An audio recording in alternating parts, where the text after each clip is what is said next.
Hello everyone, আসসালামু আলাইকুম। মাছ ভর্তা সবার একটা ফেভারিট খাবার আমি মনে করি। যাই হোক, এবার দেখিয়ে দিব এর প্রস্তুত প্রণালী। দিয়ে দিলাম মাছ ভাজতে। আগে ম্যারিনেট করে রেখেছিলাম হলুদ আর লবণ দিয়ে ম্যারিনেট করে রেখেছিলাম। 6 পিস মাছ ছিল, আগে উঠিয়ে নিয়েছি 3 পিস। তো এবার এই 3 পিস উঠিয়ে নিলাম। দিয়ে দিলাম হালকা হলুদ মরিচের সাথে।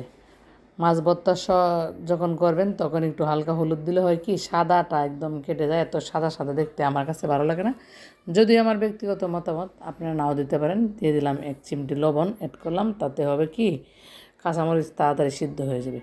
এবার মাছ একদম ভিতরে কাটা ফেলে দিব, দিয়ে সুন্দর করে বেছে নিব। বেছে নেওয়া শেষ হয়ে গেলে এটা ভালো করে মিশিয়ে নিব। এইভাবে সবগুলো বেছে নেব। সবগুলো বেছে নেওয়া শেষ। এই যে একটা ছিল, এটাও আমি বেছে নিচ্ছি। এবার মরিচ হাতে কষলিয়ে নিয়েছি। অনেকেই বেটে ভর্তা করে, টাকি মাছের ভর্তা বেটে কিন্তু ভালো লাগে না। পাটা শিলে টাকি মাছের ভর্তা একদম ভালো লাগে না, তাই হাতে মাখিয়ে করলাম।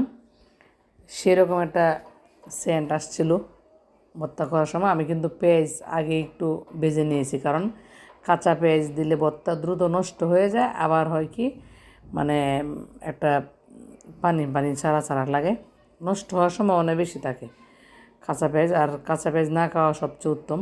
তো একটু ভেজে নিলাম, নিয়ে একদম কাঁচামরিচ কষলিয়ে হাতে কষলিয়ে ভালো করে টাকি মাছের ভর্তা বানিয়ে নিলাম। কারা কারা এরকম টাকি মাছের ভর্তা খেতে পছন্দ করেন তারা কমেন্ট সেকশনে বলে যাবেন। এই পর্যায়ে অ্যাড করে দিলাম হালকা একটু কাঁচা আদা। কাঁচা আদা না দিলে টাকি মাছের ভর্তা আমার কাছে অসম্পূর্ণ থেকে যায়। একটু কাঁচা আদা দিলে সুন্দর একটা গ্রান আসে কাঁচা আদা। তো আমি কাঁচা আদা অ্যাড করি। আপনারা ইচ্ছা করলে অ্যাড করতে পারেন, নাও করতে পারেন, এটা অপশনাল। আমরা কিন্তু কাঁচা আদা দিয়ে টাকি মাছের ভর্তা করি। তো ভর্তা একদম ফাইনালি শেষ বানানো, শুধু তেল দিলেই হয়ে যাবে। তো ভর্তা কেমন ছিল আর ভর্তার রেসিপি কেমন লেগেছে সবাই কমেন্ট সেকশনে লিখে যাবেন। তো এই পর্যায়ে দিয়ে দেবো সরিষার তেল। সরিষার তেল ভর্তার উপরে দিয়ে একদম ভালো করে আবার মেখে নিব।